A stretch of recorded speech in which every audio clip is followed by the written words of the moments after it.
Assalamu alaikum, bienvenue sur le podcast des éditions Mewaddeb, la safe place des femmes musulmanes qui aiment parler de lecture, d'écriture, d'amour et de spiritualité. Moi, c'est Dounia, éditrice et éternelle amoureuse des livres. J'ai toujours eu la ferme conviction que la littérature représente une source intarissable de bienfaits, parce qu'elle nous élève, nous apprend, nous fait voyager et nous rapproche de nous-mêmes, mais surtout d'Allah Azza wa Jal. Si tu as toujours voulu sonder les miracles des mots, reste avec moi. À mon micro, j'essaye de les déchiffrer avec toi, en te partageant des astuces, des pensées et en donnant la parole aux belles plumes de notre communauté. Qu'Allah purifie nos langues, nos âmes et fasse que cet épisode soit un bien pour nous toutes. Je te souhaite une très belle écoute.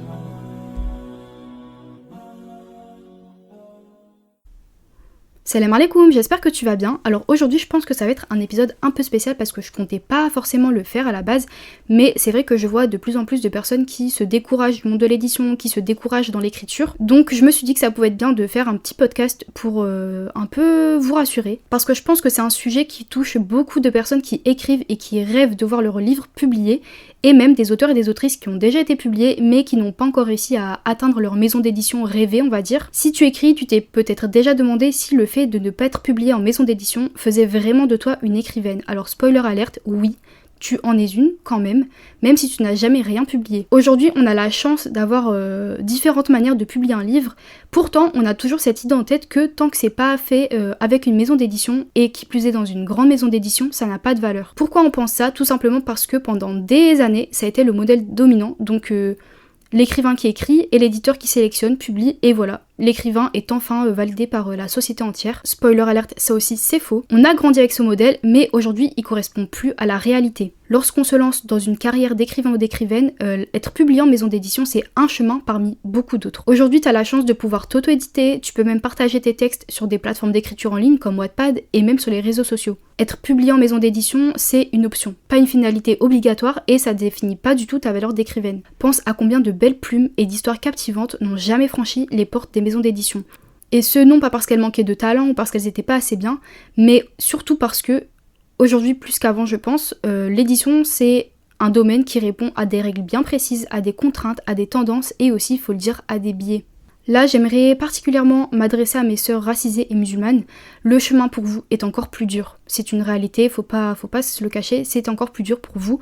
Ne comparez surtout pas votre parcours à celui d'écrivaine blanche. Faut se mettre en tête que le monde de l'édition, c'est un milieu professionnel, comme les autres. Donc, comme tous les autres, il y a de la discrimination à l'embauche, aussi bien pour les éditrices que pour les autrices. Le manque de représentation raciale dans la littérature, ça vient premièrement de là. Et je dis pas tout ça pour vous décourager, mais pour vous mettre face à la réalité et vous rappeler que non, ce n'est pas vous le problème. Le problème, il est systémique. Rendez-vous compte que certains éditeurs demandent à des autrices racisées d'opter pour des noms de plumes qui sonnent un peu moins étrangers, que d'autres censurent les passages qu'ils jugent trop militants, que si t'es une femme arabe ou noire, on cherchera toujours à placer dans ton histoire encore et toujours les mêmes scènes clichés qui desservent ta communauté alors qu'à la base c'était pas du tout ton but. Vous allez me dire que c'est normal parce que c'est le travail d'un éditeur de retravailler le texte, de proposer d'autres choses, mais pour moi c'est pas normal en fait, parce que je vois pas pourquoi on devrait spécifiquement demander à des femmes noires ou à des femmes arabes ou autres de modifier, de supprimer des scènes, voire même d'alléger un discours, simplement pour maintenir les idées dominantes. Parce qu'alors là on parle plus de littérature en tant que telle, on parle plus de structure narrative en tant que telle, là on entre vraiment dans un débat d'idées en fait. Donc oui, être une autrice racisée, publiée en maison d'édition en France, c'est être une autrice sous condition.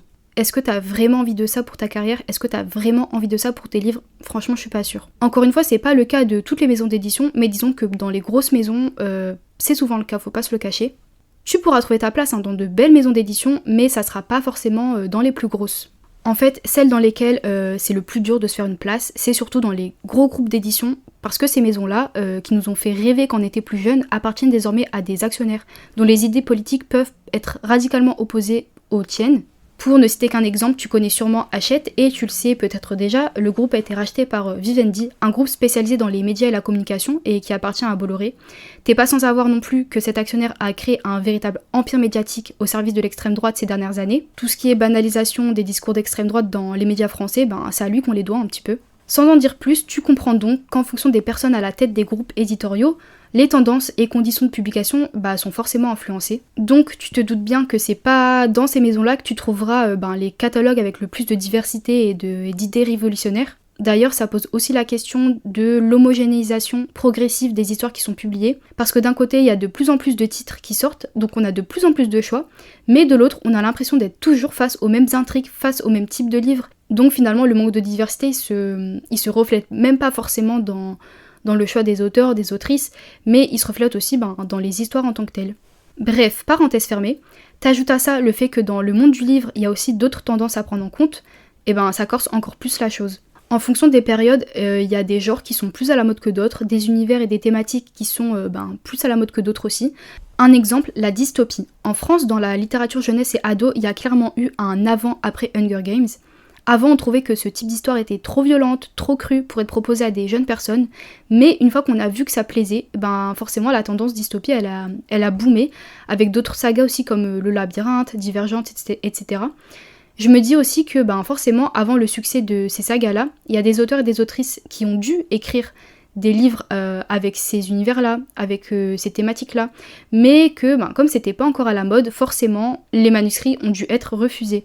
Donc tu vois, parfois c'est pas forcément que le manuscrit n'a aucun intérêt, c'est que selon les tendances du marché, c'est peut-être pas assez adapté à ce qui se vend au moment où toi tu envoies ton manuscrit à la maison d'édition. Peut-être que ton histoire sera refusée des centaines de fois pendant 10 ans, mais qu'au bout de ces 10 ans-là, parce que ce sera le bon moment pour elle, elle sera enfin publiée et tu rencontreras le succès tant attendu à travers ton livre.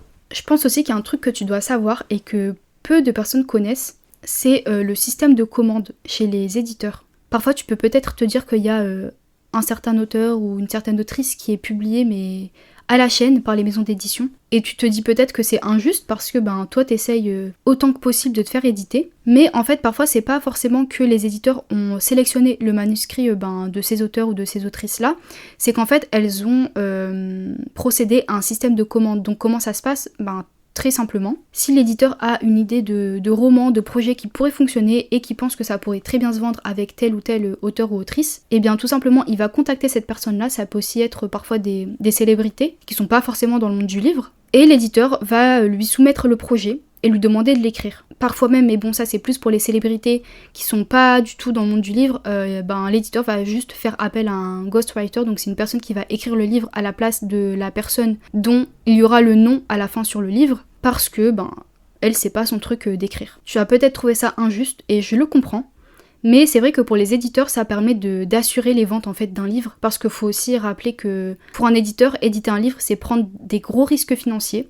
Bon après forcément tout dépend de la taille de la maison d'édition, si c'est une grosse maison d'édition, forcément comme elle est censée être plus riche, en tout cas avoir plus de trésorerie, ça aura pas le même impact financier que sur une petite maison d'édition qui sélectionne très très bien ses titres parce que elle peut pas se permettre de flopper comme on dit. Donc c'est vrai que passer par des personnes qui ont déjà une communauté assez active, engagée, qui pourra assurer les ventes derrière, forcément on se pose pas forcément trop de questions quoi, on lance le projet. D'ailleurs il y a de plus en plus d'éditeurs qui surveillent en fait le nombre d'abonnés des personnes qui soumettent leurs manuscrits, et pour beaucoup c'est devenu une condition en fait d'avoir une communauté pour être publié parce que comme je vous l'ai dit ça assure les ventes. Moi, j'ai pas envie de te dire de faire ci ou de faire ça, mais c'est vrai que si ton but, c'est de te faire connaître dans le monde du livre, je pense que c'est intéressant pour toi de te forger une communauté sur les réseaux sociaux ou sur les plateformes d'écriture comme Wattpad par exemple, parce que pour beaucoup d'éditeurs, c'est devenu une condition en fait. Donc, je pense que dans tous les cas, ça peut être intéressant pour toi d'avoir ce truc-là pour asseoir ta légitimité, parce que entre deux manuscrits, pour certains éditeurs, ça peut vraiment faire la différence. Ensuite, je pense que quand on est dans cette phase-là de doute par rapport à notre valeur d'écrivain ou d'écrivaine, ce qui est important, c'est de revenir à la base et de se demander ce qu'est l'écriture pour nous. Pour moi, la vraie question à se poser, c'est pas forcément est-ce que je suis une vraie écrivaine si je suis pas publiée, mais plutôt pourquoi j'écris. Si ton objectif c'est de devenir célèbre à travers tes histoires et vivre de ta plume, alors oui, peut-être que là, faut réfléchir à la publication traditionnelle, et peut-être que oui, c'est un passage obligé pour toi, mais c'est pas forcément la seule solution, parce qu'on va le voir, mais devenir auteur, autrice et en faire un vrai métier, une vraie carrière, ça demande beaucoup de sacrifices et de compromis, et des compromis que t'as pas forcément envie de faire, que ce soit sur tes valeurs, sur ton équilibre de vie.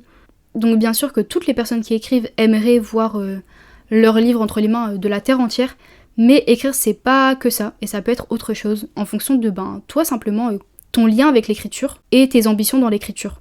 Peut-être qu'écrire pour toi c'est pas publier des centaines de livres, les voir dans les mains de milliers de personnes. Mais peut-être que c'est juste raconter des histoires qui brûlent en toi, peut-être que c'est juste mettre des mots sur des émotions ou des pensées que tu sais pas dire autrement, peut-être que c'est juste partager une vision, un moment ou même juste un moyen de te comprendre toi-même.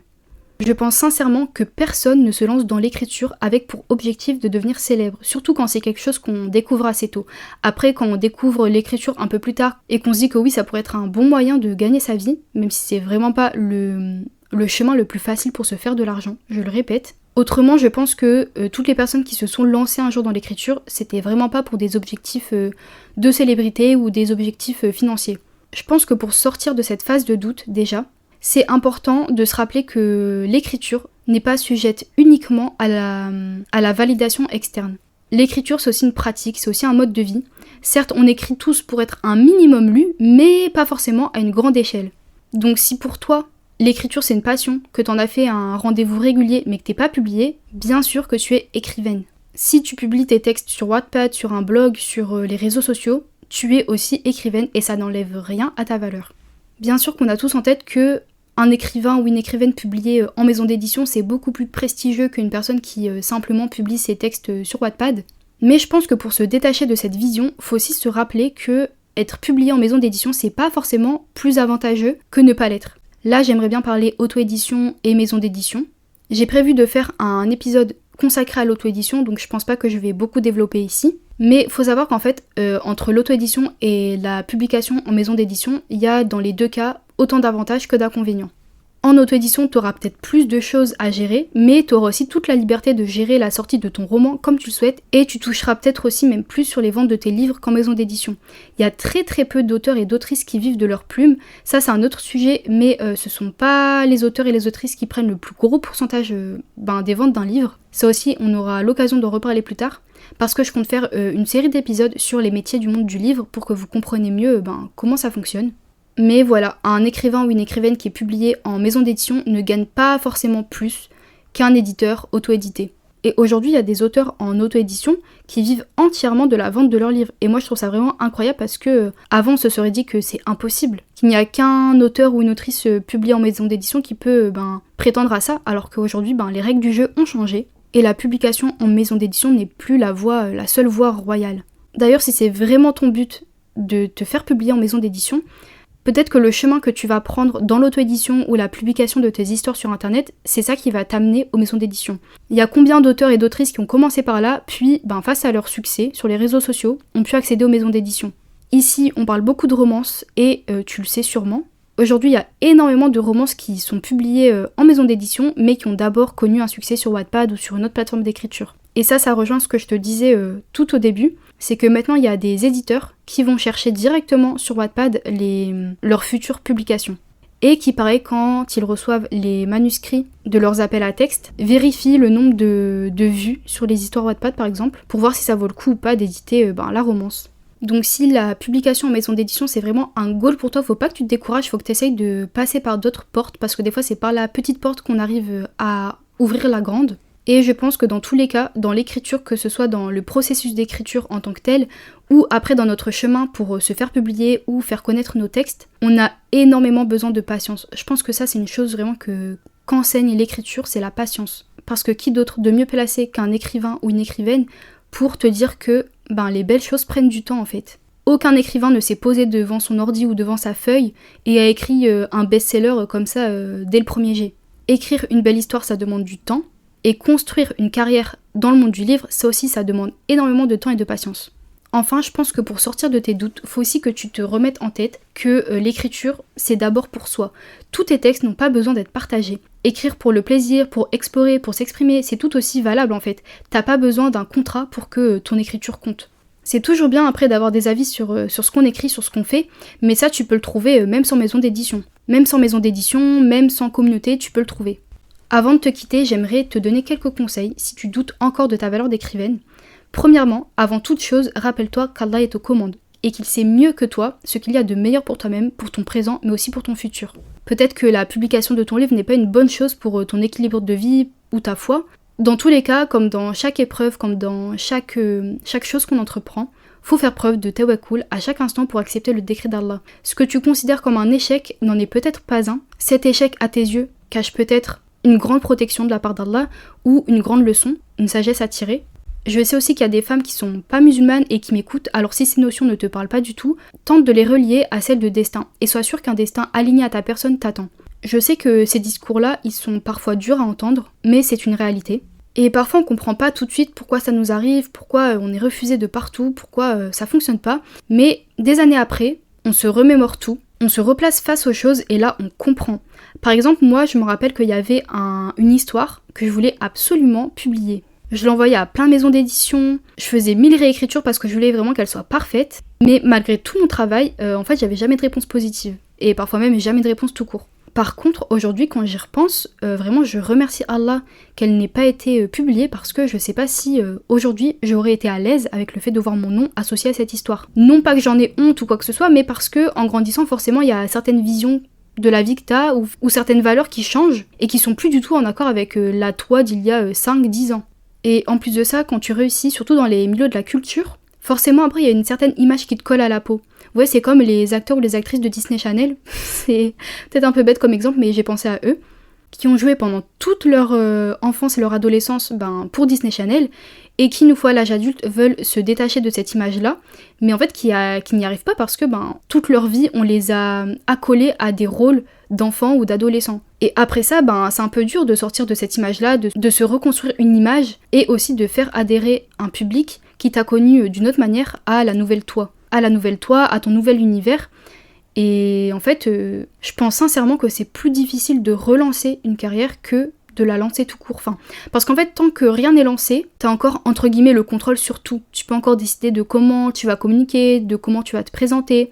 Alors que quand t'es déjà lancé d'une certaine manière, je pense que c'est difficile de changer de voix, entre guillemets. C'est comme parfois, il y a des auteurs qui écrivent pendant des années dans un certain genre et qui, à un moment donné, en ont marre et ont envie de changement, et qui se lancent dans un tout autre genre littéraire. Et ils ont le droit, parce que quand on aime écrire, on n'aime pas forcément écrire que dans un genre en particulier.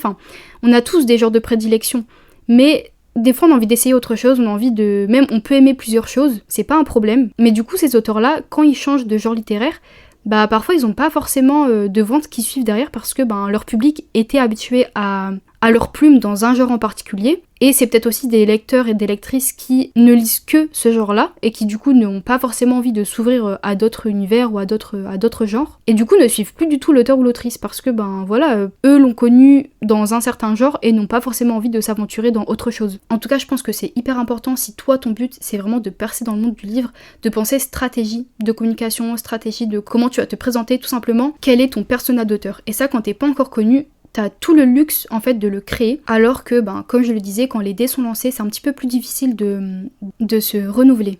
Deuxième conseil, je te conseille vraiment de te rappeler pourquoi t'as commencé l'écriture. Qu'est-ce qui te pousse tant à écrire ? C'était quoi tes attentes dans l'écriture quand t'as commencé ?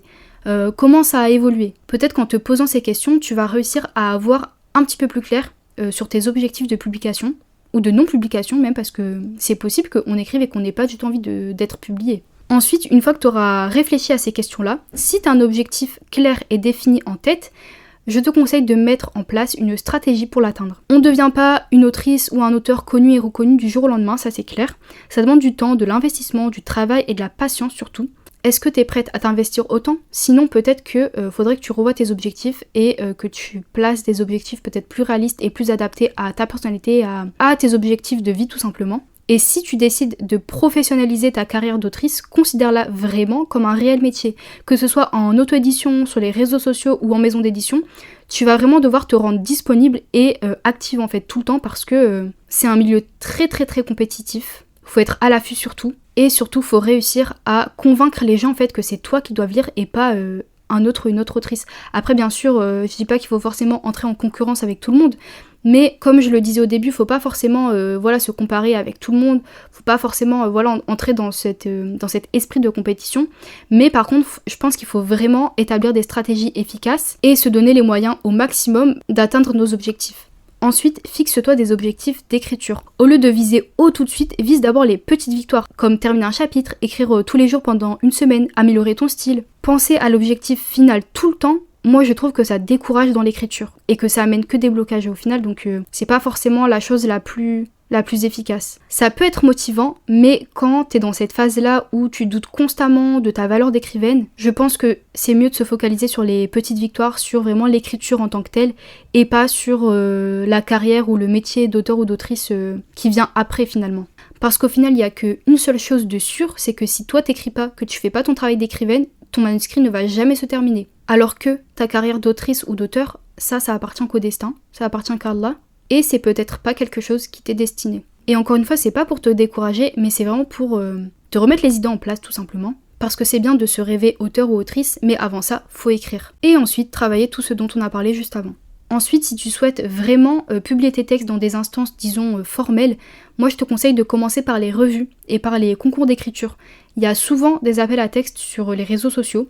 Il y a un site hyper bien qui recense à chaque fois tous les appels à texte, il s'appelle Texte à l'appel. Et dessus, tu pourras retrouver plusieurs annonces en fait de revues qui font des appels à texte, de maisons d'édition qui font des concours. Et passer par là, ça sera peut-être pour toi l'occasion de voir ton texte publié quelque part, et pourquoi pas après ça t'ouvrir des portes. Un autre conseil que je trouve très très important, c'est que pour rester motivé et partager ce que tu fais, il faut que tu t'entoures de personnes qui partagent ta passion. Ne reste surtout pas seul dans l'écriture. D'ailleurs, je vais lancer un serveur Discord sur lequel tu pourras échanger avec des passionnés de lecture et d'écriture. Donc si ça t'intéresse, laisse-moi ton mail en suivant le lien en description et tu pourras rejoindre le super serveur Discord vraiment. Franchement, sans vouloir me vanter, je suis plutôt contente de ce serveur parce que au début je m'étais dit mais oh mon dieu comment je vais faire pour faire un serveur Discord, c'est hyper compliqué, mais au final ça a été et je suis plutôt contente du résultat, donc j'espère que ça te plaira aussi. Ça sera aussi un serveur sur lequel tu pourras avoir en exclusivité les actualités des éditions Mawaddeb, donc si tu veux rejoindre la communauté Mawaddeb, je te laisse me donner ton mail. Et pour finir, arme-toi de courage, de patience et place ta confiance en Allah parce que la route est longue, mais si lui le veut, la fin sera belle. Voilà, j'espère que cet épisode t'a un peu rassuré et peut-être même un peu inspiré. J'espère que je t'ai pas fait trop peur avec toutes les informations que je t'ai données, mais vraiment c'était pas un épisode très construit, un épisode très préparé. Je voulais essayer de faire ça un petit peu spontanément. Et vraiment ce que je veux que tu retiennes après cet épisode, c'est qu'être écrivaine, c'est pas qu'une question de contrat ou de validation externe, c'est aussi une question de passion, de persévérance et d'amour pour les mots. J'aimerais bien que tu gardes en tête après cet épisode que ton écriture est précieuse parce que toi-même tu es une personne précieuse et singulière, même si tes textes ne finissent pas sur les étagères d'une librairie. Si l'écriture c'est vraiment quelque chose qui t'anime, si c'est vraiment quelque chose que t'aimes faire, que tu fais par passion, ne lâche pas l'écriture, continue à écrire que ce soit pour toi, pour les autres ou juste pour le plaisir. Dans l'édition, les places sont chères et les personnes qui réussissent à les obtenir ne sont pas forcément les plus méritantes, comme partout finalement. Donc ne te dis pas que parce que toi tu n'es pas publié en maison d'édition, tu es une écrivaine ratée, pas du tout. Et comme toujours, je pense que si Allah a mis ça dans ton cœur, a mis cet amour pour les mots, pour l'écriture dans ton cœur, c'est qu'il y a forcément une sagesse derrière tout ça et que ton vrai travail à faire, en plus d'écrire, c'est de trouver en fait pourquoi Allah a mis ça en toi et en quoi ça peut être bénéfique parce que forcément, Allah n'a pas mis ça en toi pour rien et que si c'est pas pour être publié en maison d'édition ou en auto-édition ou autre, c'est qu'il y a forcément autre chose derrière et ça c'est à toi de le découvrir. Je te laisse sur ces mots et j'espère sincèrement que tu réussiras à trouver les réponses à tes questions. Qu'Allah te facilite. Merci d'avoir écouté cet épisode, j'espère que tu l'as apprécié autant que moi et qu'il t'a apporté du bien. Si tu ne veux rien manquer du podcast des éditions Mawaddeb, abonne-toi et offre-lui de ton amour avec la note de ton choix. Si tu es un peu plus romantique, laisse-lui un mot doux dans l'espace commentaire ou bien par mail ou via nos réseaux sociaux. On se retrouve très bientôt pour un nouvel épisode. En attendant, je te souhaite de belles lectures, de belles séances d'écriture et une vie remplie d'amour. Qu'Allah te compte parmi ses bien-aimés. Prends soin de toi, à la prochaine, Inch'Allah.